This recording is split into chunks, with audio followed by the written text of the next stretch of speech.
উনি আমাকে একটা উনি আমাকে একটা জিজ্ঞাসা করেছে একটা বই থেকে যে আসলে পানি থাকলে কি কুলুক ব্যবহারের প্রয়োজন আছে, মানে মসজিদে আমাদের পানির ব্যবস্থা আছে, তো এখন কি আমরা আবার কুলুক ব্যবহার করে পানি ব্যবহার করব না সরাসরি পানি ব্যবহার করলে হয়ে যাবে? আমি জিজ্ঞাসাটার বিপরীতে উল্টা আপনাকে জিজ্ঞাসা করছি যে রাসূল সাল্লাল্লাহু আলাইহি ওয়াসাল্লামের যুগেও তো কুলুক ব্যবহারের ব্যবস্থা ছিল না? তাদের যুগেও কিন্তু ঢিলা এগুলি ছিল, তাই না? না ঢিলার অভাব ছিল না? তো তাদের মসজিদগুলিতে কি তারা পানি ব্যবহারের পাশাপাশি এরকম কুলুক ব্যবহারের ব্যবস্থা রেখেছিলেন? এরকম কোনো প্রমাণ আছে? নাই। এবং এটা প্রমাণ হচ্ছে যে হাদিস থেকে রাসূল সাল্লাল্লাহু আলাইহি ওয়াসাল্লামের কথা অনুযায়ী যে যদি পানি থাকে তাহলে কুলুক ব্যবহারের প্রয়োজন নাই, কুলুক ব্যবহার করা যাবে না, রাসূল করেননি।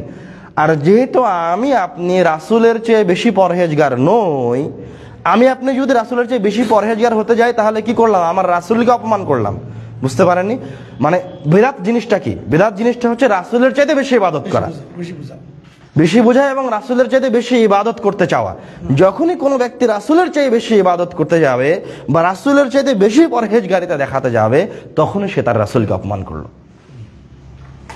যখন সে আল্লাহকে আরেকজনের সাথে শরীক নিয়ে আসবে, তার ইবাদতের কম বেশি করবে, তখন সে আল্লাহকে অপমান করলো।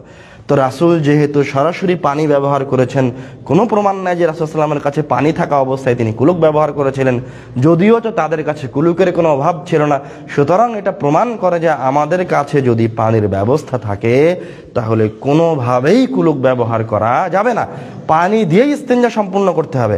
এখন কেউ বলছেন যে আমাদের মনে হয় যে পানি ব্যবহার করার পরেও একটু মনে হয় পেশাব বের হয়ে আসছে, তো সেক্ষেত্রে কি আমরা কুলুক ব্যবহার করব না? এটা কেমন কথা হলো? তো রাসূল সাল্লাল্লাহু আলাইহি ওয়াসাল্লাম তো তারও ব্যবস্থা করে দিয়েছে। আপনি যে সমস্যায় পড়বেন সেই সমস্যাকে আল্লাহ জানে না? কিয়ামত পর্যন্ত কি হবে সেটা আল্লাহ জানে না? জানে। এই জন্য রাসূলকে দিয়ে ওটাও শিখিয়ে দিয়েছেন যে তোমার যদি এরকম মনে হয় যে তোমার ওই পানি ব্যবহার করার পর তুমি যখন উঠে এসেছো তখন আবার পেশাব বের হচ্ছে, যদি ভেজাও যায় পেশাব বের হতে, তুমি কি করো? ওই ওযু করার সময় ওযুর শেষে পানি ছিটিয়ে দাও, বাস তুমি পবিত্র হয়ে গেছো। এ কথা রাসূল বলেছে। লেগে থাক পেশাব আপনার পায়ে যাবে, তাতে সমস্যা কি? রাসূল তো বললেন তুমি পানি ছিটিয়ে পবিত্র হও এই সময়। তো আপনি রাসূলের হাদিস মানবেন না আপনার বানানো কথাটা মানবেন? রাসূলের হাদিস মানবেন, তাতে যা হয়ে যায় হোক।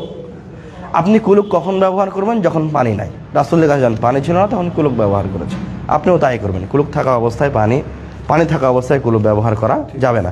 আল্লাহ রাব্বুল আলামিন আমাদের এই বিধানের উপর আমল করার তৌফিক দান করুন। জি, আমরা এই যে খুতবা দেওয়ার সময় এই যে স্ট্যাটাস তৈরি করতে সিস্টেম করা যাবে না? করতে পারেন, সমস্যা নেই।